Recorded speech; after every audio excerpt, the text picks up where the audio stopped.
안녕하세요. 이베스트 투자증권의 염승환 이사입니다. 계좌를 신규 개설한 고객님께 요약집 주식 상품권 10달러를 드리는 이벤트를 진행합니다. 영상 하단 더 보기란을 통해 많은 참여 바랍니다. 네, 안녕하세요. 이베스트 투자증권 염승환 이사입니다. 오늘 2023년 5월 17일 그 시장 함께 읽기 시작을 해보도록 하겠습니다. 오늘 이제 먼저 해드릴 내용은 화장품, 또 석유화학, 그 다음에 반값 전기차전자, K부품사, 그러니까 자동차 부품사, 하이닉스, 아이센스가 어제 좀 공시가 있었더라고요. 그 다음에 이제 오늘 또 제가 이렇게 오전에 상담해보니까 리노공업, 뭐 서진시스템 이런 기업들 물어보셔가지고 일단 나온 보고서 왜 이렇게 좀 주가 빠졌는지 보고서 통해서 한번 말씀드리고, 동국제약, SK오션플랜트, 제이오 아시죠? 그리고 V원텍, T로보틱스, 이 두 개는 어제 물류 그쪽에 보고서인데, 예, 그 기업들 중에서 이 두 개 한번 정리해봤습니다. HD 한국조선해양, 폴더블폰, 중국과 함께 뭐 성장한다. 예. 이런 내용하고, 안영진의 뭐 경제 테마에서 중국 회복 시나리오 지연, 요 내용들 한번 말씀을 드려보겠습니다. 네, 먼저 이제 화장품부터 좀 한번 설명을 드려볼게요. 중국의 화장품이 3월부터 반등을 했고, 근데 이건 3월부터 반등할 거는 이제 저번에 제가 그 뭐죠, 박은정 연구원님 그 코스맥스 기억나시죠? 그 4월달에 나왔던 보고서, 거기서도 우리 보고 3월부터 반등했다 데이터가 나왔는데, 뭐 이제 여기도 대동소이한 내용이고요. 근데 다만 이제 4월이 중요한데 3월은 성장했으니까 4월도 회복되고 있다. 네. 이게 더 중요하죠. 4월도 지금 소매 판매 성장률이 24% 늘어났고, 특히 이번 4월의 특징은 색조가 많이 늘어나고 있는 게 좀 특징적이다 라고 봐주시면 좀 될 것 같습니다. 그래서 이번 4월은 좀 색조 쪽, 색조 쪽에 상승이 좀 눈에 띈다라고 보시면 되겠고, 투자 의견은 OEM, LG생건이나 또 그 아모레보다는 뭐 이게 주도권이 넘어갈 수밖에 없는 게 중국 경쟁이 너무 치열해요. 또 아모레, LG생활건 같은 거를 소비자들이 안 사버리니까 로레알 사버리고, 그러니까 중간에 좀 껴서 좀 아쉽죠. 한국 제품이 정말 경쟁력이 높았는데 설화수, 후, 이 브랜드 가치가 많이 떨어져 버렸죠. 이걸 또 살리려면 마케팅 해야 되는데 쉽지가 않고, 그래서 OEM은 좋은 게 경쟁이 치열할수록 OEM사한테 주문을 넣는 경우가 많거든요. 그리고 왕홍, 이런 인플루언서들이 자기네가 직접 화장품을 이제 만들어요. 그래서 코스맥스나 한국콜만 주문을 의뢰하죠. 좀 만들어 달라고. 그리고 이걸 뭐 아무나 만드는 건 아니니까. 그래서 코스맥스, 특히 한국콜만은 선 제품에, 선크림 이런 제품에 강하고, 코스맥스는 색조니까. 그러니까 시장 환경이 변해서 OEM사들이 유리할 수밖에 없는, 그러니까 중국의 회복에선 다 수혜를 받은 게 아니라 화장품 OEM사가 차별적으로 받는다라고 보시면 되겠고, 실제 이제 데이터는 이렇게 살아났습니다. 두 번째가 이제 화학 쪽인데, 화학은 이제 업황이 그렇게 좋은 건 아닌데 이 타이어 쪽은 좋은 것 같아요. 확실히 타이어가 연초부터 상승세고, 그러면 합성 고무가 좋겠죠, 당연히. 그래서 물론 금호석이 주가 보면 참 이게 맞나 할 정도로 안 가는데, 일단 합성 고무는 좀 괜찮다. 그리고 NCC, 이게 롯데케미칼이나 대한유화가 만드는 거죠. 나프타 크래커. 이쪽은 업황이 아직까지는 안 좋다고 합니다. 근데 다만 이제 그걸 반영해가지고 실적이 안 좋았기 때문에 방향성 면에서는 좀 나아지지 않을까 싶어요. 여전히 증설이고, 근데 올해 증설이 이제 좀 대부분 끝나는 걸로 알거든요. 대규모 증설은. 그러니까 올해만 지나면 뭐 공급 과잉 이슈는 좀 해소될 수도 있고, 근데 중국의 수요는 아직 부진하고 살아나야 되는데 그게 좀 쉽지 않다는 게 조금 아쉬운 대목입니다. 그리고 현재 화학업황 주가는 바닥인데 턴어라운드는 좀 올해 말로 보고 있는 것 같습니다. 아무튼 지금 이 고무 쪽 여기는 돌리고 있다. 자동차 판매량도 작년보단 뭐 늘어날 걸로 보이고, 그래서 석유화학 쪽, 그 중에서 이제 고무 쪽, 고무는 어쨌든 뭐 금호석유 쪽이거든요. 그쪽도 좀 지표상으로는 괜찮다는 그런 의미인 것 같고요. 그 다음에 삼성증권의 이문영 강희진 연구원님이 반값 전기차, 이거 이제 아침에 제가 3% 나가서도 이걸 한번 소개를 해드렸는데, 한국 부품사에 투자해야 된다. 근데 이걸 좀 설명해드리면, 어쨌든 현대차 많이 팔 거고요. 1위가 될 걸로 보는데, 뭐 그랬으면 좋겠고, 전통 업체들, 920만 대죠. 예. 전통 업체 중에서 가장 돋보일 것 같고, 그리고 영업이익률 높아지면서 단가 책정도 후해지고 있고, 또 국내 울산에 또 신공장 짓잖아요. 10몇 년 만에. 이 부분도 좋은 게 중소형주는 세액공제를 받아요. 그리고 옛날에는 모든 회사가 다 수혜를 받았는데 이젠 아닙니다. 이제 차별화되니까 여기 설명이 돼 있어요. 부품주 다가 아니라 이 중에 선택된 기업만 투자해야 된다. 왜냐하면 금융위기 이후로는 모두가 같이 갔는데 지금은 또 그런 상황 아니라고 합니다. 왜냐하면 그때는 또 중국 비중이 높았거든요. 중국 진출한 회사들 다 좋았어요. 지금 중국 존재 가치가 없죠. 예. 그리고 중국 내연 기관차 시대에는 그 부품사들 있죠. 이게 전장 시스템 이런 회사들이 부가가치가 높았는데 전기차로 넘어가면서 이게 좀 축소되고 있다. 그래서 거기에 맞는 이제 맞춤 투자 전략입니다. 그래서 첫 번째가 매출처가 많을수록 좋다. 옛날에는 현대차에 거의 의존을 했죠. 예, 사실 그렇게밖에 또 될 수가 없는 게요. 완성차 업체들은 자기네가 선택한 그 이미 검증된 회사 외엔 잘 안 써요. 안 바꿔요. 차는 안전에 문제가 있기 때문에. 예. 근데 이제 전기차는 이 자기네가 수직 계열을 하는 것보다는 외주를 많이 줍니다. 일단 배터리 가격 자체도 비싸고 하니까 요 단가를 좀 낮춰야 되거든요. 그래서 외주를 줄 텐데 테슬라도 예외는 아닐 거다. 그래서 전기차 생산시 부품 같은 거. 그래서 매출처를 부품 회사는 다변화할 수 있는 기회가 25년, 6년에 열릴 것 같고, 모비스, 현대모비스만 해도 뭐 벤츠에도 납품을 한 적이 있잖아요. 그러니까 이제 확장성은 좀 생기고 있는 거죠. 그리고 유럽과 일본 부품사는 이제 좀 존재감이 떨어지죠. 전기차를 제대로 해본 적이 없기 때문에. 그래서 한국 이런 분위기는 한국한테 유리하다. 한국은 항상 2등 쪽이었거든요. 내연기관차 시대에. 이거를 역전할 기회가 생기고 있다. 요거고, 그 다음에 전기차 신규 아이템으로 또 가야 됩니다. 그냥 이제는 내연기관차만 해서 안 되고 배터리에 관련된 부품, 모터, 전기차 가운데 있는 그 센터 그릴, 차 맨 앞에 그릴 있잖아요. 거기서 엔진 열이 나오는데 이제 그거 필요가 없죠. 예전에 작년에 한번 이문영 연구원님 보고서 한번 소개해드린 거 기억나세요? 그 이제 앞쪽에 아마 바뀔 것 같다. LED가.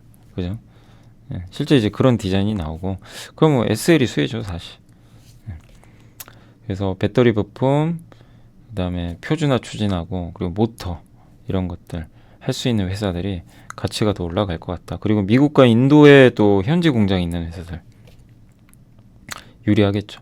미국, 인도에 모두 공장이 있는 거는 화신, SL, 성우하이텍이래요. 그래서 이 종합적으로 결론을 내드리면 이 세 가지 다 보유한 게 현대모비스, SL, 화신, 성우하이텍 4개다. 그러니까 이게 꼭 정답이다라는 말씀을 드리는 건 아니고, 요 4개 회사가 여기 교집합이 돼 있다는 거예요.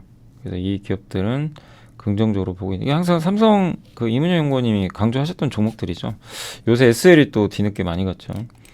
네, 그리고 현대오토에버랑 S&T 모티브는 좀 차 선호주로 보고 있는 것 같습니다. 이익률 보면 확실히 완성차가 이렇게 되게 높은데, 요 파란색이 올해거든요. 올해 이익률 확실히 낮죠.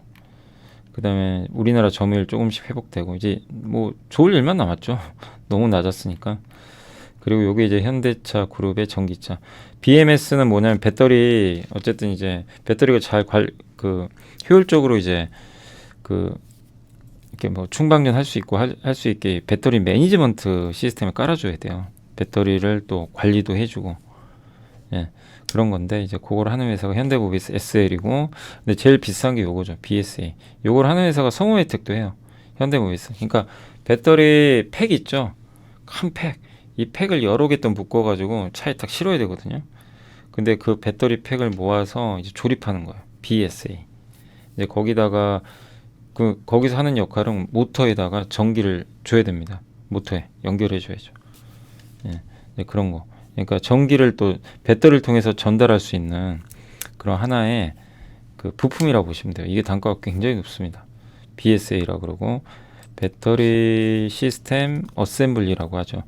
배터리 케이스가 있고, 배터리 모듈이 있고 이런 기업들이 하고 있고, 그 다음에 구동 모터, 센터 그릴이 이제 가운데 헤드램프 같은 건데, 이런 기업, 디지털 미러, 예. 다 좀 교집합들이 보이시죠? 예. 그리고 일본의 아니 그 미국인도 동반 진출한 회사들이 확실히 수익성이 좋아지고 있습니다. 옛날보다 확실히 좋아졌죠. 자, 그리고 하이닉스 주목하자. 왜냐면 트렌드 포스라는 데서 3분기 이후로 공급보다 수요가 더 많아질 것 같다. 디램과 낸드 모두 3분기 이후가 좋다. 그리고 그래픽 디램 있죠. 우리 배웠죠. 함께 배우기 시간에 HBM3 기억나세요? 지난 주말에 올라갔던 거, 그죠? 함께 배우기. 거기 HBM3에 GDDR 나오죠. GDDR. 그래픽. 그게 그래픽 디램이에요. 근데 그래픽 디램이 중간에 다리 역할을 하는 거죠. 이 GPU랑 메모리 사이에 딱 중간에 껴가지고 전달해주는. 그게 있어야 속도가 빨라지니까. 근데 이게 공급 초과율이요. 마이너스 4.2까지 확대된다. 그럼 공급이 부족하다는 얘기예요. 좋은 거죠. 업황에는. 인공지능형 HBM 수요 영향이 좀 있다. 그러니까 실제 이제 인공지능 쪽으로 이게 그래픽 그 카드가 많이 들어가니까 좋은 거죠. 그래서 동사에 이게 그래픽 이쪽은요. 디램 쪽은 하이닉스가 또 강자예요. 그리고 DDR5도 지금 더 적극적이고.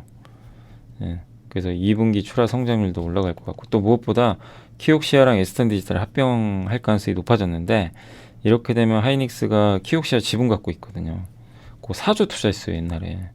지금 생각하면 너무나 이거 참 이 돈 아쉽죠.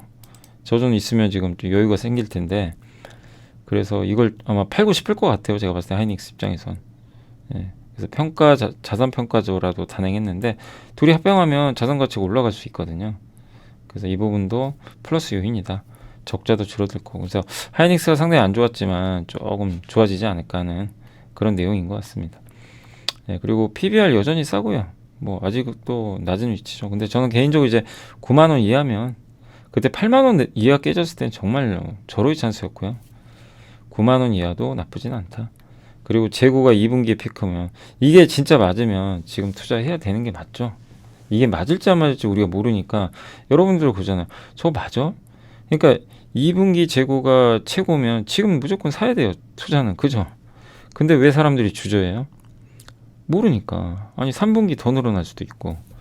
그러니까 그래서 주가가 아직도 그렇게 비싸진 않게 거래되는 건데, 저거를 다 확신을 하잖아요. 만약에 모든 사람들 주가 이미 저기 가 있습니다. 다 올라가 있어요. 그렇게 돼요. 근데 아직 저렇게 주가가 이제 9만 원 넘긴 했지만 횡보하는 거는 사람들이 아직도 확신을 못하는 거죠. 근데 이게 맞을지 안 맞을지 누가 알겠습니까? 근데 이제 저거를 동의를 하신다면 투자를 하는 게 맞는 거죠. 뭐 9만 원 이하라면. 예.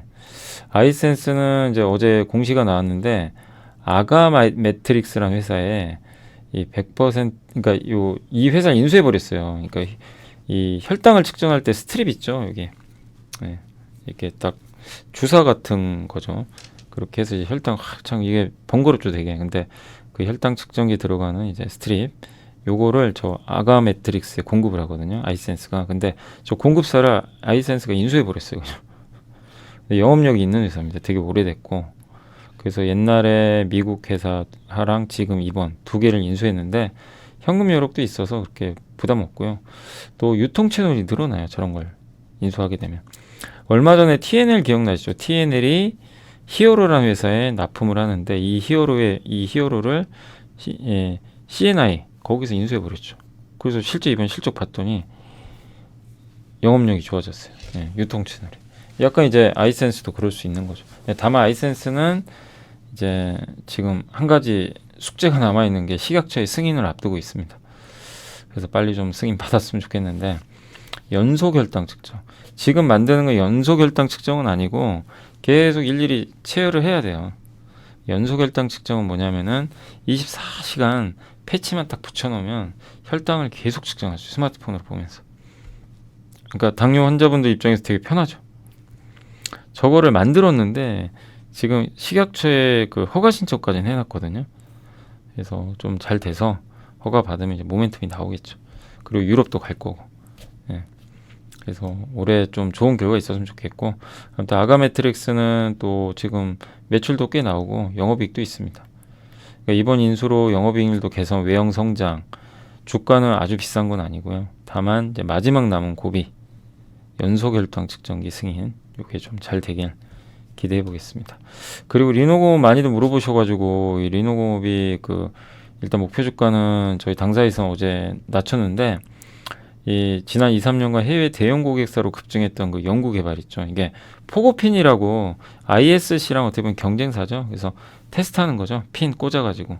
근데 이 회사의 특징은 소규모 연구 개발하는 반도체 있어. 아 이거 한번 만들어 볼까? 근데 만들었더니 이거 잘 성능 나옵니까? 그럼 줘요 리노공업에. 리노공업이 해줘요 테스트. 그런 건데 이게 수요가 줄었나 봐요. 그리고 지난 2, 3년간 너무 이게 잘 돼가지고 기본 베이스가 너무 높아요. 이만큼 더 성장해야 플러스가 나는데 이게 산이 높으니까 안 되는 거죠. 근데 수요는 꺾이고 그럼에도 영업이익률은 높아요. 이거는 굉장히 고무적인 겁니다.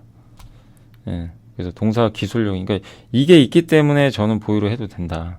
영업이익이 훼손된 건 아니에요. 이익률이. 저렇게 되면 이익률도 훼손되는데. 예. 그래서 굉장히 마진은 좋은 편이고 이번 1분기가 바닥 같고 다만 본격 회복은 3분기 아니면 4분기로 보고 있어요. 그래서 좀 부진의 시간은 이어진다는 거. 다만 경쟁력에 문제는 없으니까 보유는 지금 자리는 뭐 보유하는 게 맞다고 보고요. 유진투자의 박종선 연구원님이 서진 시스템 이제 보고서 적어주셨는데 실적은 기대에 못 미쳤어요. 작년보다 증가했지만 기대에 반토막 났어요. 그래서 주가 빠졌습니다. 이게 아마 서진 오토라는 자회사가 있거든요. 여기서 신규 사업 하고 있나 봐요. 그래서 이 서진 오토모티브 아닙니다. 거기가 상장된 회사인데 그 회사랑 상관없고요. 제가 이제 사업 보고서 다 찾아봤거든요. 서진 오토예요. 네. 서진 오토 내에 이제 비용 증가가 좀 일부 있었고 저게 이제 일시적이면 또 회복은 되겠지만 좀 지켜봐야 되겠고 근데 아쉬운 건 뭐냐면은 아니 저거 비용만 아니었으면 이익 많이 났을 것 같은데 왜냐면 매출이 어마어마해요. 매출이 다 점프했어요. 대부분 사업부가 다 매출이 다 성장했습니다. 근데 이익이 기대에 못 미쳤다는 건 좀 아쉽죠. 그렇지만 이제 2분기 최대 매출 성장 예상되고 지금 가격에서 아마 전환사치는 안 나올 거예요. 근데 이 회사 단점 제가 뭐라 그랬죠? 전환사치가 너무 많아요. 1,000만 주 넘나요? 아마 그럴 거예요. 요건 좀 아쉬울 수밖에 없습니다. 예. 그래서 참 어렵죠. 수급 부담이 좀 있다는 게. 근데 지금은 견디는 구간인데 트레이딩을 하시는 게 좋아요. 좀 오르면 줄였다가 지금처럼 또 빠지면 일부 편입을 하고. 왜? 너무 전환사채 물량이 많습니다. 저게 좀 줄면 좋겠는데 뭐 줄이는데 시간은 걸리겠죠. 예. 동국제각도 참 이것도 똑같아요. 서진하고 뭐가 똑같냐면 매출은 좋은데 이익이 줄어. 그러니까 서진은 이익은 많이 났는데 너무 기대가 높아서 그런지 이 기대에 못 미쳤고 동국제약은 이익이 줄어버렸습니다. 아니 매출은 분기 최대인데 왜냐하면 광고비를 계속 써요. 이걸 좀 줄여야 되거든요. 그러니까 회사가 좀 정책적으로 맘만 먹으면 줄일 수 있어요 또. 그래서 비용이라는 건 회사가 또 통제할 수도 있는 거니까 그래서 매출이 일단 우선입니다. 그래서 일단 동국제약은 긍정적이에요. 매출이 나와주고 있으니까 잘 팔리잖아요. 단 결국엔 비용을 어떻게 줄이냐 이게 있어야 주가가 좀 레벨업 한다. 그래서 그 과정까지는 좀 시간 걸리니까 지금도 역시 좀 지켜보시면 되겠습니다. 아무튼 아이디어가 훼손된 건 아닙니다. 매출 성장은 지속된다. 이렇게 보시고 SK 오션플랜트는 이제 어제 실적 나왔는데 실적은 뭐 기대치에 부합했고요. 예. 풍력 쪽 매출액이 108%나 늘어나서 굉장히 좋았습니다. 예. 그래서 작년 4분기에 연기된 풍력 프로젝트형 매출이 이번에 반영되는 것 같아요. 14메가와트급 제켓 이 회상 풍력에서 밑에 지지대 역할하는 거죠. 그거 보강공사 관련해가지고 이거 없었으면 실적 훨씬 좋았을 텐데요. 일회성 비용이 좀 있었어요. 예, 근데 이 비용은 많이 줄었습니다. 원래 100억인데 60억으로. 그렇지만 이게 이제 이번에 절반만 반영됐고 다음 분기에 한 번 더 반영될 거예요. 그래서 일회성 비용은 좀 아쉽다. 예, 다만 구조적인 건 아니고요. 그 다음에 1분기 신규 수주는 이제 94억 정도 기록해서 조금 더 많이 해야죠. 예. 그리고 3, 4분기 대만 라운드 3 요게 있는데 대만에서 하는 풍력사업 해상 요걸 좀 수주를 따내면 좋겠죠. 그리고 1분기 말 수주 잔고는 해상 풍력이 5,702억, 특수선이 1.23조, 후유관관이 130. 확실히 특수선이 제일 높고 그 다음이 해상 풍력이다 라고 보시고 상반기보다 하반기를 좀 기대하고 있고요. 27년도에 이제 고성 조선해양산업특구에 신야드가 있어요. 이제 거기 지금 짓고 있거든요. 그게 완공되면 해상풍력 이 양산이 많이 이루어지겠죠. 해상풍력 하부 지지대 신야드에서만 연간 1조 원 이상의 매출이 좀 가능하지 않을까라고 보고 있는 것 같습니다. 요게 이제 야드예요. 요게 조감도 보이시죠? 이제 요게 이제 완공이 되면 26년부터 이제 25년부터는 부분적으로 가동을 하는데 의미가 있죠. 예. 그렇지만 주가가 싸진 않고요. 뭐 그때도 말씀드렸지만 예. 그래서 좀 버벅대곤 있어요. 그렇지만 이제 모멘텀으로 봐야죠. 보고면서 실적도 괜찮고 하니까 예. 주가 하락 시엔 좀 관심을 계속 가져보시고 오르는 날은 철저히 관망하시고 그렇게 대응하는 게 좋을 것 같습니다. 아무튼 우리나라에서 이제 해상풍력 하면 SK 오션플랜트가 가장 대표 기업이니까 한국에 이렇게 회사가 몇 개 없거든요. 해상풍력 좋다는데 뭘 투자해야 되지? 사실 LS하고 CS 윈드 뭐 이런 그 SK 오션플랜트 요 정도죠 사실. 눈에 막 들어오는 그런 기업은 없죠. 그래서 희소성은 있어요. 그런 점도 밸류에 긍정적으로 작용할 것 같습니다. 제이오는 우리 공부 다 해봤죠. 뭐 그때 지겹도록 해봤고 CNT 도전제 그래서 함께 배우기를 참고하시면 됩니다. 옛날에 했던 2차 전지. 그래서 CNT 도전, CNT를 쓰면 카본 블랙 대신에 이걸 쓰면 이게 그 크기가 작기 때문에 기존 대비해서 활물질을 더 많이 쓸 수가 있죠. 활물질을 많이 쓰면 이 양극재 용량이 올라가서 좋죠. 주행거리가 늘어납니다. 그리고 CNT 소재를 제조하고 그 다음에 나노신 소재는 소재를 가공하죠. 가공하고 그다음에 SK온이 이제 전지제조사가 CNT를 이제 만드는 거죠. 제조를 하는 거죠. 이제 그런 구조로 돼 있다고 보시면 되겠습니다. 그리고 CNT 뭐 가파른 성장하는 건 다 아시죠. 근데 밸류가 비싸요. 워낙 많이 올라가지고. 근데 요새 좀 빠지고 있어서 밸류 부담은 좀 완화는 되고 있는 것 같습니다. 조금씩. 내년 내후년으로 갈수록 이제 실적은 좋아져서 밸류는 많이 더 부담은 완화될 것 같고요. CNT 도전자의 대표 기업이고 신규 고객 사양 제품 테스트 진행 현황 있냐 했더니 일본 P사양으로 지금 협력 논의 중이래요. 이게 뭐죠? P사면 파나소닉이겠죠, 당연히. 예. 만약에 저게 된다면 상당히 호재죠. 실제로 그 수주가 된다면. 그래서 이런 내용이 있고 판가는 확실히 비쌉니다. 원래 가장 많이 쓰는 게 카본 블랙인데 MWCNT를 많이 만들죠. 요게 $40. 그리고 SWC 이게 이제 음극재에 들어가는 거죠. 이 첨별. 예. 그래서 확실히 판가는 좀 이게 요게 주력이니까 기존 제품보다는 좀 높다. 다만 좀 밸류 부담이 있어서 조정시 좀 관심 필요하고요. 그다음에 이제 물류 로봇 한번 설명해드리면 V원태 하나증권의 김두현 최재연구원님 머신비전 기반의 검사 그러니까 2차 전지 검사 장비에서요. 디스플레이랑 원래는 태생은 검사 장비예요. 예. 그래서 여기 머신비전 뭐냐면은 결함 감지, 부품 위치 확인, 뭐 정렬 상태, 뭐 제품 식별, 자동화 시스템에 사용되는 뭐 인지. 그러니까 이제 기계가 직접 인지 판단을 하는 거죠. 예, 그러니까 다 인공지능과 연결이 돼 있죠. 디스플레이 장비에도 이런 게 적용이 돼 있고. 근데 매출 비중은 2차 전지가 제일 높고요. LCD, OLED, 그 다음에 물류 로봇. 2차 전지 검사 시스템 2017년에 처음으로 했고 주로 이제 그 라미네이션, 스태킹 공정, 아마 파우치 공정으로 알고 있어요. 거기 이제 검사 장비 주로. 그러니까 이제 파우치 공정에서 막 이렇게 쌓잖아요. 스택들을 쌓을 때 그럴 때 이제 필요한 검사 장비들을 만드는 걸로 알고 있습니다. 그리고 북미향으로 1,000억 이상 추가 수주가 가능할 것 같고, 근데 올해부터는 2차 전지나 자동차, ESS 다양한 산업으로 가는데 핵심은 이 두 개입니다. 2차 전지랑 자율주행 로봇. 그래서 21년도에 시스콘이라는 회사를 인수해버렸어요. AMR 기업. 이 기업을 아예 인수했습니다. 근데 시스콘이라는 기업은 현대차, 현대위아, LG전자, 삼성SD에 주로 납품을 하고 현대차하고에 납품하려고 덴마크에 세계적인 기업이 있어요. 미르라고. 여기랑 경합을 했는데 시스콘이 따내버렸어요. 인정받은 거죠. 100억 규모 수주. 금액을 떠나서 현대차가 선택을 한 거거든요. 기술력이 있다는 얘기죠. 그만큼. 예. 그리고 운반기계를 납품하는 그 한성 웰텍까지 합병해 버렸어요. 하드웨어, 소프트웨어를 다 아우르는 밸류 체인이 완성이 됐습니다.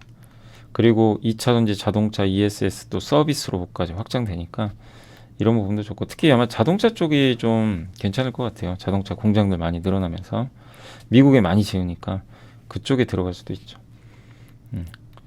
그래서 여기 주요 자동차 고객사와 함께 진출하는 기업들의 AMR 로봇 문의가 많다고 합니다. 그래서 물류 로봇 공급 계약을 IT 기업 고객사의 유럽항 물류 로봇 공급 계약도 체결을 했고요. 그 다음에 증설 좀 하고 있대요. 지금 6배 정도. 2차전지 검사 시스템도 핵심이죠. 왜? 이렇게 LG 엔솔이 주로 납품하거든요. LG가 이렇게 증설 제일 많이 하죠. 그죠? 그럼 계속 이제 만들고 검사해야 되니까 필요한 거죠. 내재화도 했고. 그래서 주요 2차전지 고객사와 검사 시스템 외에 뭐 생산 자동화 니즈에 따른 AMR 물류 로봇 도입도 논의 중. 그러니까 2차전지가 우리가 배터리만 물론 이제 그동안 많이 봤지만 배터리를 만들기 위한 그 공정들 있죠. 그 안에 저 장비 들어가죠. 자율 이송 로봇 들어가죠. 자동으로 이제 배터리 옮겨주는 거죠. 막 이렇게. 로봇이 알아서. 그래서 이제 이런 부분에선 관심 필요합니다. 물류 로봇은 꼭 공부해 보세요. 다만 이제 제가 말씀드리고 싶은 건 디스플레이 괜찮아지겠죠. 지금은 안 좋아요. 제가 이번 1분기 실적 봤더니 안 좋습니다. 실적은 안 좋고요. LG엔솔 증설로 2차 전지는 좋을 것 같고, 물류 로봇도 아직은 다 적자예요. 시스콘도. 제가 사업 보고서 뜯어보니까 적자 나고 있더라고요. 다만 적자보다 이제 앞으로의 성장을 보는 거죠. 그리고 제가 긍정적으로 봤던 건 수주잔고 많이 늘었어요. 이번에 물류 로봇 수주잔고가 70억에서 150억, 2차 전지 쪽은 254억에서 430억. 이건 고무적이죠. 다만 전환사채가 좀 있어요. 153만 주가 10,000원에 나올 수 있어요. 아시죠? 그래서 단기적으로는 주가 상승은 좀 부담되지만 조정 좀 기다리는 전략 필요하다. 그러니까 단기엔 좀 올랐어요. 그래서 여기 보시면 이게 V원택의 그 보고서 나온 날, 그러니까 지금 쫓아가시지 마세요. 꼭 좀 기다리시고, 요게 10,000원 이상에서는 약간 전환사채 물량 부담도 일부 있을 수는 있습니다. 단 공부는 해보시고, 사업보고서 이 내용 사업보고서 다 나와요. 사업보고서 들어가서 꼭 한번 더 공부해보시고 하시면 이 회사 어떤 건지 이제 여러분이 직접 느낄 수 있게 홈페이지도 들어가 보시고 물류 로봇이 뭔지도 찾아보시고 이렇게 하는 게 좀 필요할 것 같습니다. 안녕하세요. 이베스트 투자증권의 염승환 이사입니다. 계좌를 신규 개설한 고객님께 요약집 주식 상품권 10달러를 드리는 이벤트를 진행합니다. 영상 하단 더 보기란을 통해 많은 참여 바랍니다. 자, 그리고 이제 계속해서 또 말씀을 한번 드려보겠습니다. T-로보틱스는 우리가 이제 함께 배우기 시간에 한번 공부해봤죠. 2차 전지 그 장비 공부하면서. 그래서 그때 한번 자세히 설명을 드렸고, 이 회사가 이제 AMR 자율 이제 이송 로봇이라고 하는 거죠. 이 로봇 공급 계약 체결에 이어서 4월 27일 날 또 한 번의 수주를 공시했죠. 그래서 이거 다 합치면 500억이 넘어요. 1차 켄터키. 근데 이건 추정하는 거예요. 왜냐하면 거기에 SK온이랑 안 나와 있어요. 비밀 유지 때문에. 근데 그렇게 좀 추정들을 하고 있더라고요. 그래서 두 공장이 좀 비슷한 구조인 거 감안하면 아마 수주 금액 590억인데 작년 매출보다 더 높아요. 어마어마한 거죠. 그러니까 이 회사는 저렇게 AMR 이송 로봇을 SK로부터 수주 따내면서 이제는 매출액이 점프를 할 수가 있는 거죠. 회사가 달라지는 거예요. 원래는 디스플레이 기업이거든요. 저것만 해가지고 주가가 오르기가 어렵죠. 지금 실제로 실적도 안 좋기 때문에 디스플레이 쪽은. 예. 근데 AMR이 이제 앞으로 실적에 반영되면 영업이익률이 얼마나 올지 모르겠습니다. 혹시 궁금하신 분들 한번 나중에 회사 전화하셔가지고 이익률 얼마 정도 보냐. 그럼 대충 이제 그 영업이익 계산 가능하거든요. 근데 그 현대차 그룹이 이번에 또 SK랑 같이 갔잖아요. 이번에 전기차 30만 대 분인데 아무튼 이걸 또 담당한다고 하니까 SK온이 성장할수록 T-로보틱스도 같이 성장할 수 있는 그런 그림인 거죠. 그리고 올해는 흑자전 할 것 같고 아직 1분기 실적은 그렇게 좋았던 것 같지는 않습니다. 네. 그래서 어쨌든 이번 수주 통해서 기술력도 있고 양산화에도 문제 없다는 걸 증명했다. 그리고 더 많은 고객수 확보하면 더 좋겠죠. 그래서 굉장히 이제 저도 적었지만 고무적이다. 이건 이제 제가 좀 적어본 거예요. 연간 매출액에 육박하는 금액을 수주했고, 근데 아직까지 제가 이제 사업 보고서 보니까 적자 전환했어요. 그래서 요거는 좀 아쉽고, SK온 근데 왜 디스플레이 때문에 그래요? 근데 SK온 수주 물량이 어느 정도 잡힐지 모르는데 SK온이 지금 앞으로 51개 라인을 증설한대요 밑에. 그러면 개당 25억 정도잖아요. 그러니까 이번에 수주를 하나에 290억짜리 따냈죠. 200억대. 한 250억이라고 쳐도 51개면은 그 제가 영업이익률 한 8% 가정해 보니까 이번 수주로 한 그 개당 한 25억 정도 벌 수가 있을 것 같아요. 이익은. 만약에 저 가정이 맞으면. 그러면 1275억의 이익이 나옵니다.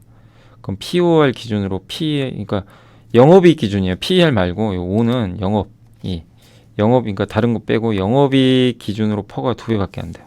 그냥 극단적 가정이에요. 저게 맞다가 아닙니다. 그냥 그렇게 가정한 겁니다. 그러면 주가가 지금 비싼 건 아닌데 다만 저 51개 다 따낼지 어떻게 알아요. SK가 안 하면. 그러니까 이건 그냥 아주 좀 좋게 보는 가정인데 어쨌든 지금 2개 따냈잖아요. 2개 따내서 일단 50억 정도는 확보가 돼 있는 상태가 아닐까. 예, 50억이고 또 디스플레이도 터닝을 할 거고 그리고 또 물류로봇 다른 데로 수주할 수도 있는 거잖아요. 이런 걸 본다면 긍정적이다. 다만 이 회사 단점 하나 있다고 그때 말씀드렸죠. 전환사채가 많아요. 예, 올해 11월 18일부터 167만 주가 전환사채 나올 수 있고요. 현재 기준으로 합쳐서 180만 주. 다 합쳐보니까 347만 주가 주식수가 늘 수가 있어요. 근데 이런 기업들의 대부분의 고질적인 좀 아쉬운 점은 회사가 이제 좀 안 좋았잖아요. 그동안. 디스플레이가 안 좋아서 적자 보니까 돈이 필요하니까 사채 발행을 좀 한 거죠. 전환사채. 그래서 그 물량들이 좀 있다는 게 좀 아쉽습니다. 6,300원이니까 가격도 낮아요. 여러분들이 주의하실 건 T로보틱스 무조건 낙관론에만 취하시면 안 되고 중간중간에 물량이 나올 수 있어요. 11월 18일은 또 167만 주 대기 중이에요. 그러니까 저런 물량이 있으니까 언제 투자하시면 되냐면 시장이 막 급락할 때 아니면 이 회사가 그냥 갑자기 쭉쭉쭉 빠질 때 예, 모멘텀이 좀 부진해서 그럴 때 이제 들어가시면 돼요. 좋을 때 하지 마세요. 전 그거 꼭 좀 말씀드리고 싶어요. 지금도 주가 많이 올라와 있잖아요.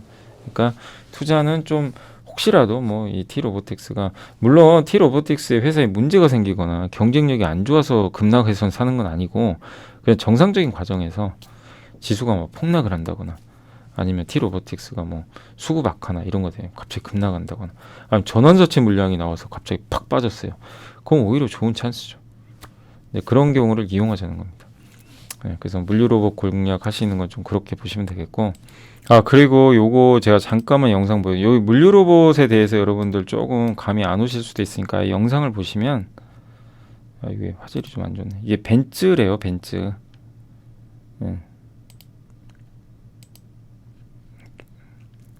요게 벤츠 공장인데 이런 게 다 로봇들이 하는 거거든요.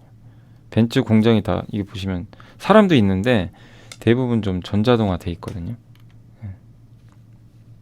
보이시죠? 예. 요렇게. 그리고 여기 보면 물류 로봇이 나와요. 자율 이송 로봇하고 예. 그래서 이게 요런 거 이제 영상 보면서 이런 데 쓰이는구나. 이런 걸 여러분들이 또 확인하시는 것도 예, 중요할 것 같습니다. 그래서 잠깐 한번 봐보세요. 저런 무거운 것들을 다 들고 다니는 거예요. 저건 이제 위에서 들고 다니는 요거 있죠, 요거. 보이시죠? 얘네 이제 길 따라 다니는 애들. 정해진 루트. 여긴 자율이송. 보이세요? 지가 스스로 움직이는 애들. 저게 이제 싣고 그냥 왔다 갔다 하는 거예요. 요런 것들. 예. 여기 이제 길 따라 다니죠, 밑에. 요게 이제 AGV. 어제 설명했던. 좀 단가가 낮고. 그죠? 예. 요게 AGV고, 요건 이제 지들이 알아서 움직이죠. 막 로봇들이 막 물건 싣고. 요게 AMR. 자율 이송 로봇. 예. 요거 되게 무거워 보이죠? 요거예요. 그러니까 이런 공장들이 앞으로 지금 다 이렇게 공장들이 이렇게 바뀌는 겁니다. 이건 벤츠 공장, 현대차 공장도, SK 온도. 예. 어떤 건지 좀 감이 오시죠? 요거예요. 요거를 이제 말씀을 드린 거예요. 좀 더 명확하게 보이시죠? 자, 그리고 자 이제 넘어가겠습니다. HD 한국조선해양 목표주가 11만 원 상향 조정했고 1분기 영업이익이 어쨌든 당초에 적자로 전환됐습니다. 흑자인데 그건 이제 저번에 설명드렸죠. 쿠웨이트에서 그 하자 배상, 그래서 거기서 좀 손해배상 판결이 내어서 요거 근데 일회성이니까 뭐 요건 이제 반영된다고 그냥 보시면 되겠고 더 이상의 악재는 아니고요. 그리고 수주가 잘 되고 있습니다. 현대미포, 현중, 현대사무중공업 올해 신규 수주가 98억 달러인데 지금 벌써 62.4%를 따냈어요. 목표에. 그래서 현대 HD, 현대 한국조선해양 이쪽은 수주 잘하고 있고 이 비상장 회사 중에 현대사무중공업이 굉장한 거죠. 이걸 갖고 있으니까 그래서 여기가 지금 가장 마진도 괜찮게 나오고 저수익 프로젝트 이 카타르 LNG선이 좀 마진이 박한가 봐요. 이게 없어요 여기는. 예, 그리고 컨테이너선도 수익성 좋은 거 메탄올 추진선. 그러니까 좀 비싼 선박 위주로 하는 거죠. 그러면 이런 것들이 바로 한국조선해양에 그대로 반영이 되니까 좋을 수밖에 없죠. 그래서 자회사들 중에서도 실적 개선 속도가 가장 빠를 거다. 작년에 남들 다 적자 보는데 이익 봤어요. 올해는 2천억 영업이익, 내년에 4천억 벌 거랍니다. 이게 더 어디로 갑니까? 그래서 조선주를 우리가 좋게 본다면 HD 한국조선해양이 저는 제일 좋은 선택지다. 아니, 그러니까 좀 편하다. 왜냐하면 밸류가 낮아요. PBR이 0.61배. 왜냐하면 사무중공업 상장할까봐 주가가 엄청 빠져 있거든요. 또 현대중공업 상장하면서. 예. 근데 그렇지만 이제 올해 실적도 좋아지고 밸류도 낮고 허리라인만 가도 11만 원 나오거든요. 그러니까 지금 뭐 간다 이걸 떠나서 좀 부담 없다. 이렇게 보시면 되겠고, 자, 그 다음에 이제 폴더블 폰 보고서가 나왔더라고요. 2016년부터 글로벌 스마트폰 출하량이 6년간 연평균 한 1.3% 정도 역성장을 좀 했었는데 2022년 출하량은 한 12억대로 2013년 이후 최초로 한 13억대 미만으로 좀 이렇게 떨어졌고 수요가 10년 전으로 돌아간 것 같아요. 그러니까 그만큼 지금 안 좋은 겁니다. 판매 가격 상승과 체감하기 어려운 스마트폰 기능 발전 때문이다. 이렇게 좀 나와 있고요. 예. 근데 중고폰은 잘 팔려요. 무슨 얘기냐? 사람들이 교체 잘 안 해요. 또 스마트폰이 그거 같고 옛날 제품이 옛날만큼 이게 효용이 떨어지니까 그냥 중고폰 사자 이런 수요도 많습니다. 예. 그래서 이제 교체 주기가 43개월이래요. 옛날에 23개월이었는데 2배 늘었어요. 안 바꿉니다. 3년 이상 써버리는 거죠. 그런 이제 스마트폰 만드는 기업들 부품사가 힘든 거죠. 그리고 옛날에 아이폰이 인치가 작았는데 이제는 6인치가 넘고요. 그 다음에 근데 더 크긴 어려워요. 아니 스마트폰 이제 여기서 더 어떻게 키우겠어요. 그죠? 불가능하고 그럼 이 상황에서 디스플레이 더 늘리는 건 폴더블밖에 없죠. 그래서 폴더블 폰이 좀 성장할 거다. 이 내용이고 그리고 긍정적인 변화 중에 하나는 물방울 인지. 옛날에 안 다쳤는데 이제 다치죠. 이거 우리 공부해봤죠. 그리고 소재 최적화를 해서 주름도 역시 개선될 것 같다. 그 내용입니다. 그리고 이제 한 가지 더 주목하시고 우리 이제 삼성전자만 봤잖아요. 저도 대부분. 근데 중국이 있어요. 중국이 폴더블이 정말 적극적이에요. 중국 이쪽이 오포, 화웨이, 물방울 인지 먼저 탑재하는 국가입니다. 이 수도 37개나 돼요. 폴더블 폰 모델 수가. 그리고 중국이 1등이잖아요. 어쨌든 스마트폰은 전 세계 시장이 23%. 그리고 오포, 비보, 샤오미가 글로벌 점유율이 34% 합치면 엄청나죠. 근데 이들이 폴더블 폰 만든다. 근데 폴더블 폰에 들어가는 디스플레이는 거의 삼성 걸 쓰는 걸로 알고 있어요. 삼성한테도 좋은 거죠. 디스플레이 쪽엔. 그래서 출하량 330만 대로 어쨌든 작년에는 화웨이가 주도했다면 이제는 좀 바뀐다. 오포, 비보, 샤오미가 뛰어들었다. 이거는 OLED한테 좋은 거예요. 아시죠? OLED한테는 이게 호재입니다. 그래서 우리나라 OLED 업체들은 일단 저는 올해 하반기에 좋게 보는 게 없어서 덕산 네오룩스 어제 한번 말씀드리면서 했지만 아이패드 있죠. 폴더블 나오죠. 중국 뚫리죠. 나중에 또 노트북 들어가죠. 그러니까 나쁘게 볼 필요는 없어요. 다만 이제 아직은 실적이 너무 안 좋죠. 뭐 아까 보셨잖아요. T-로보틱스부터 해서 장비주들 다 실적 안 좋아요. 디스플레이 하는 회사들. 어쩔 수 없는 보릿 고개인데 요 고비를 상반기에 넘어가면 하반기는 좀 낫지 않을까 이렇게 보고 있고요. 자, 여기 두 개 기업 여러분 다 아시는 그 기업입니다. 폴더블 하면 뭐 딱 두 개죠. 대부분 얘기하는 게 KH바텍과 파이nem텍. 그래서 폴더블 변화 원년이고 요새 주가 그래서 많이 올랐죠. 7월 26일입니다. 날짜를 기억하세요. 삼성 폴더블 폰 이날 공개합니다. 결정됐어요. 그래서 7월 이제 중순 정도 가면 그때는 좀 조심하셔야 돼요. 주가가 만약에 미리 올랐으면 이제 보통 이제 공개하고 나면 좀 주가가 또 차익 실현 물량 나오니까. 그래서 어쨌든 이제 6월까지는 좀 보시는 것도 괜찮을 것 같습니다. 단 지금 올랐으니까 지금 투자는 아닌 것 같아요. 지금 좀 올랐어요, 주가가. 다만 이제 PBR 기준 2배 제가 계산해 보니까 22,000원 나오더라고요. 이 이상부터는 좀 부담 있다. 다만 이제 18,000원, 7,000원 요 정도 가격은 또 나쁘지 않은 가격이죠. 그러니까 철저하게 트레이딩 하시는 게 좋아요. 예. 그래서 우리가 KH바텍이나 이런 폴더블 폰 쪽도 한 석 달 전부터 우리가 한번 봤죠. 그 보고서 보면서 언제가 나오니까. 근데 저는 올해는 좀 잘 팔릴 거라고 본 게 폴더블 폰이 바뀌어요. 이 물방울 힌지 이 단가 비싸거든요. 기존 힌지보다. 거기다가 디스플레이 커지죠.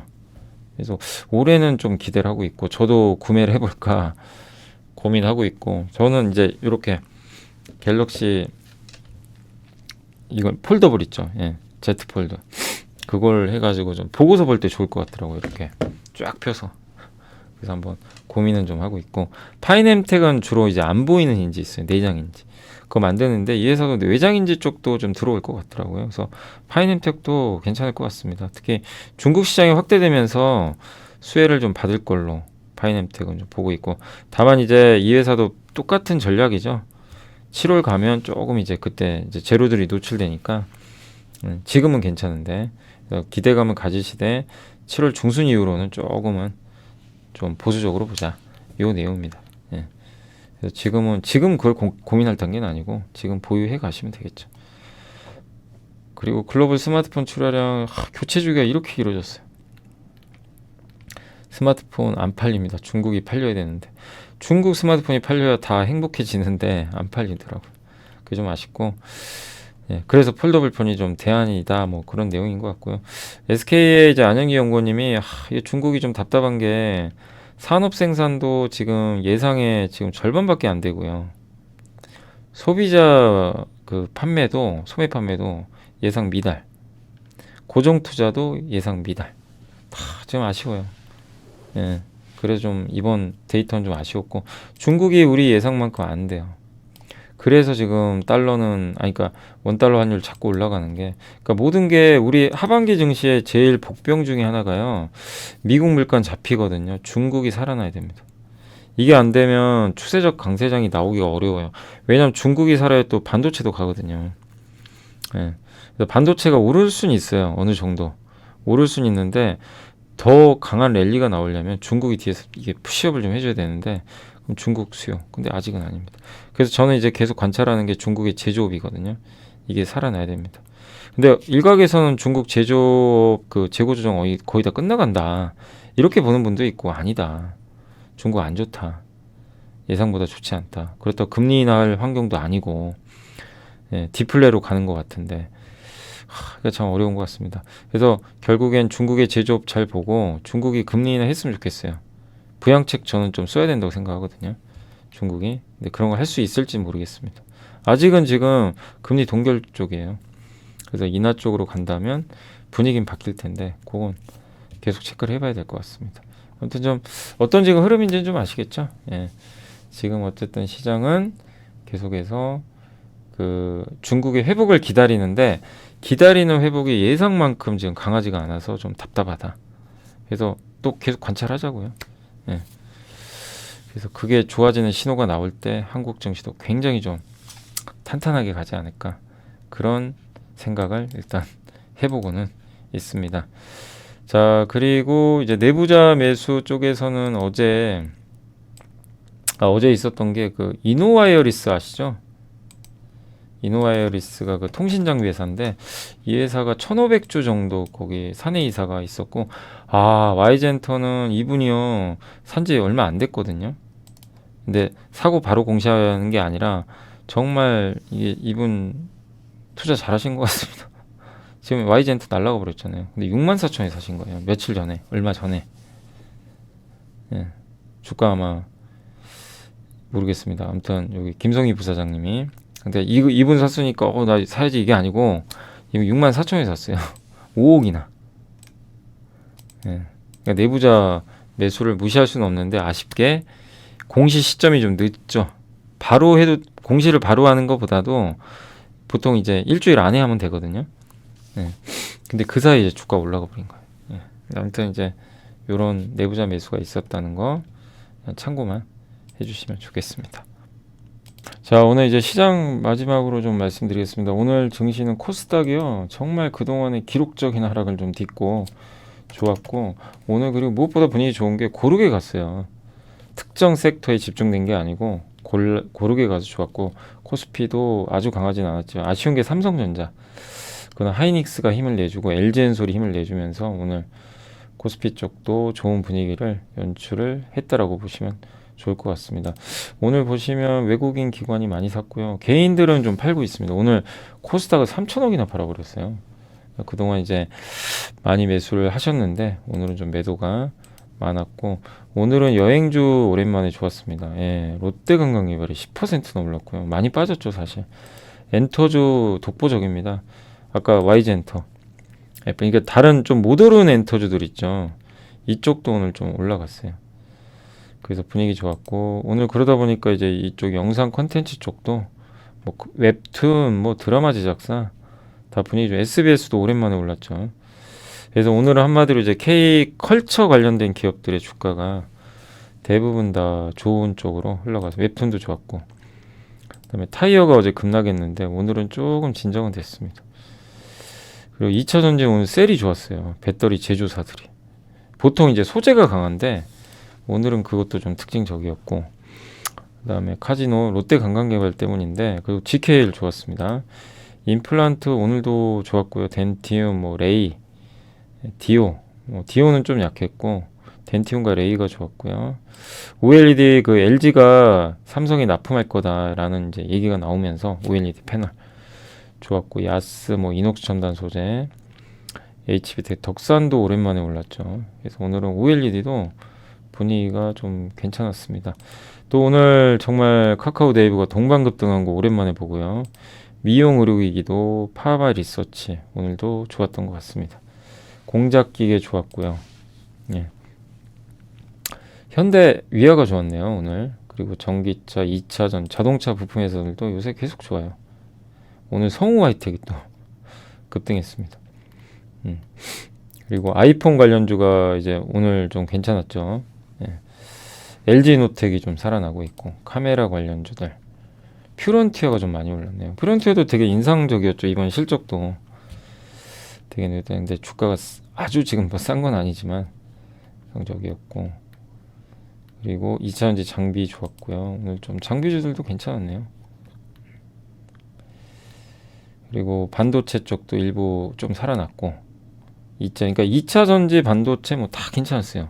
오늘은 뭐 어느 특정 업종이 막 혼자 급등하고 그런 게 아니라 거의 다 같고, 다만 오늘 좀 안 좋았던 거는 뭐죠, 여기 조선주는 조금 빠졌고, 사료주 요새 강했는데 좀 빠졌고요. 건설주도 오늘 조금 약하긴 했습니다. 뭐 빠진 건 아닌데 좀 애매했고, 전선주는 오늘 LS가, 근데 LS도 이제 또 좋은 자리로는 와요. 많이 올랐으니까. 예. 근데 실적에 대한 실망은 있습니다. 그래서 좀 시간은 약간 걸릴 것 같아요. 철강주 아직 좀 약하고, 요새 포스코도 조금 힘은 좀 빠져가지고요. 그다음에 세아제강은 참 좋은 실적인데 뭐 우리가 항상 아는 그 피카웃 우려 여전히 있는 것 같습니다. 해운주도 아직은 좀 지지부진하고요. 회복은 되려고 하는데 만만치 않고, 건설기기 업종 좀 부진했고, 그리고 오늘 그 오리온이 좀 안 좋았어요. 아마 오리온하고 현대그린푸드 좋았잖아요. 근데 아마 현대그린푸드는 큰 그건 없었고, 오리온은 그것 때문인 것 같더라고요. 4월 실적이 예상보단 좀 못 미쳐서. 네, 그래서 그랬던 것 같습니다. 그래서 그동안 정말 독보적으로 실적 좋았는데 아마 그게 영향을 좀 줬다라고 보시면 되겠습니다. 그 외엔 다 뭐 견조했고요. 시가총액 상위 기업들 한번 보면, 오늘 삼성전자가 좀 올라갔으면 코스피도 많이 갔을 텐데 삼성전자가 좀 부진해서 약간 그 부분은 아쉽지만, 그래도 하이닉스가 의외로 이번에 좀 수혜주죠. 그래서 벌써 92,000원 왔어요. 예, 좀 살아나서 다행이고 자동차 오늘 좋았고요. 네이버 좋았고 네.